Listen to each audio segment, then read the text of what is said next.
prosila, če se lahko predstavite. Živijo, jaz sem Matjaž Krnc, član društva Osvoboditev živali. In se ukvarjate tudi z umetnostjo na to tematiko?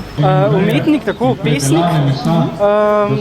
Pesmi pišem, izdajam zbirke, jih recitiram na shodih, na samostojnih nastopih, imam festivale po Sloveniji, potem čisto samostojne nastope in nastope v sklopu društva. Vi ste se pravi proti živinoreji? Tako ja, društvo se zavzema, da bi se živinoreja ukinila, ker je že znano in to priznano strani strokovnjakov, da je živinoreja številka 1 kot onesnaževalec. In da bi, če bi se ukinila živinorejo in ta sektor preusmerili recimo na kmetijstvo, ne na živinorejsko kmetijstvo, ampak na ostalo kmetijstvo, da bi rešili s tem veliko vprašanj, veliko problemov.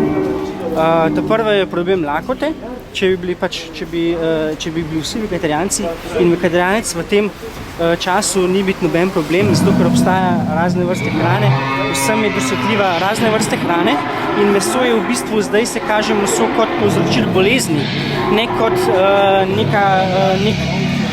nek dodatek hrani, ki bi nahranil ljudi, ne? Zdaj bolj bolezni prinaša. Drug problem, ki bi se rešil, je etični problem. Kaj se dogaja zdaj v bistvu, ko se dogaja selektivna živinoreja? Živali so nabite v hlevih noter, ne vidijo belega dneva, pitajo jih s hormoni in z ostalimi dodatki, da seveda žival čim več zraste, da ima čim več mesa in tako naprej, da v bistvu kratko žival je produkt. Žival ni več žival v živinoreji, v hmelju, ampak je enostavno nek produkt, nek proizvod. Tukaj življenjem nima nobene več zveze, ne? In to ni etično. Ste pa v bistvu za dokaj drastičen ukrep, kar ukinite v živinoreji, kaj pa ne vem, planšarstvo ali pa kakšna druga oblika ali pa ne vem, kaj po moje, mislim, bo težko boste cela Slovenija kar nekaj postala vegetarijanska ali kako si to predstavljate? To se strinjam, kar ste rekli. Je pa seveda, to je en proces, ne? To je proces. Treba je v bistvu to pač na dele razdeliti, ne? Vemo, da se uveljavlja že ekokmetijstvo, je že zelo uveljavljeno. Seveda, to je proces, ne? Treba je preusmeriti, enostavno živinorejski sektor je treba preusmeriti. Prvo v ekokmetijstvo, potem pa v miroljubno kmetijstvo. Miroljubno kmetijstvo pa pomeni, da je že eno višje od ekokmetijstva. V miroljubnem kmetijstvu pa ni več živali, tukaj not pa ni več živali, vključenih so pa samo rastline brez gnojenja, samo z ekokmetovanjem in tukaj pa ni ne pesticidov, ni govora o nobenih pesticidih, v nobenih sintetičnih gnojilih nič, ne. Miroljubno kmetijstvo je pa tisti del, ki bi rešil marsikakšen problem. In dokazano je seveda tudi, ne, če bi živinorejo ustavili, da bi lahko nadzorovali klimatske spremembe in lakoto bi lahko iztrebali s tem.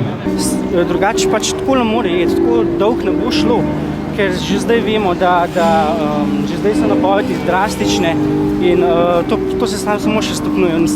Onesnaževanje večje in večje in pač politika pač nima tega interesa in zato pač moramo biti taka društva, kakor smo mi in kakor so našim sorodna društva, so edini, kateri predstavljajo to alternativo, ne? Ker politika to alternativo ne bo predstavila, ne bo jo zagovarjala, ker pač lahko izgubijo glasove. Jaz tako razumem to. Zakaj se politika noče to mešati? Enostavno lahko izgubijo glasove, ker ljudje pač imajo radi meso, radi jedo dobro, ampak meso ni dobro. Jaz sem vegetarijan že 4 leta in vam lahko povem, da jaz od teh 4 leta nisem jedel nikoli prej toliko dobre hrane, kot jo zdaj jem, ko sem vegetarijanc oziroma veganc. To so takšni okusi brez mesa oziroma spoznal sem drug segment jedi, bolj sem se osredotočil v prehrano, v bolj zdravo prehrano, veliko bolj se počutim. In že tukaj že sam na sebi čutim, da je to velika sprememba, odkar sem prenehal z mesom in začel pač na ta način. A ribe spadajo v prehrano vegetarijanca? Nekateri jih smatrajo, jaz osebno sem mnenja, da ne. Zato, ker jaz osebno sem, to je v bistvu, kakor kdo gleda na vegetarijanstvo. Jaz gledam vegetarijanstvo predvsem iz etičnega vidika. Ne? Pač žival pač čuti, ne? Ima pravico do bivanja. Ne? In kako se to žival, mislim, kako se to žival ujame, na kakšen način in na kakšen način so jo to predelali, na kakšen grob način. Ne? To ni etično. Ne? In to, po mojem mnenju, to ne more biti nikakšno vegetarijanstvo. Ne? Če se recimo z govedom preneha, pa še vedno ribe. Ne? Ker to riba ima tudi dokazano je že, da ima riba na svojem telesu veliko več čutil, kot smo kdajkoli prej sploh predvidevali. Zdaj pa še nekaj zanima. Vaša povezava s cerkvijo? Aha, naša povezava s cerkvijo. Ja, mi smo mnenja, da je cerkev ima en velik del krivde v tem, kaj se dogaja. Ne? Zato, ker cerkev v bistvu ne stopi na stran vegetarijanstva, čeprav ona zagovarja etiko življenja, čeprav zagovarja ne delaj drugim tisto, kar sebi nočeš oziroma nekaj tazga. Ne? In v tej 5. zapovedi ne ubijaj, ne? To oni počnejo.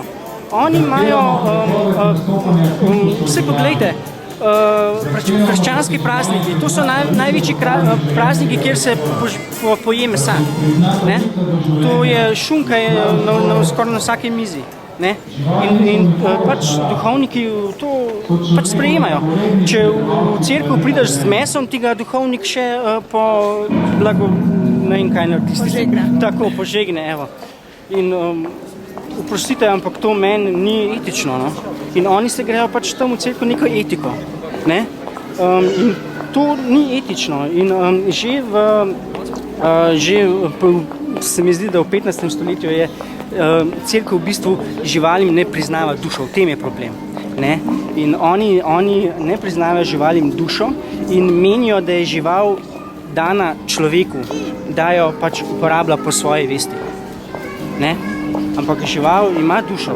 Jaz sem imel psičko in Madonna, če pa ta žival ni imela duše, pa sorry, ne vem, kaj ne rečem. Ne?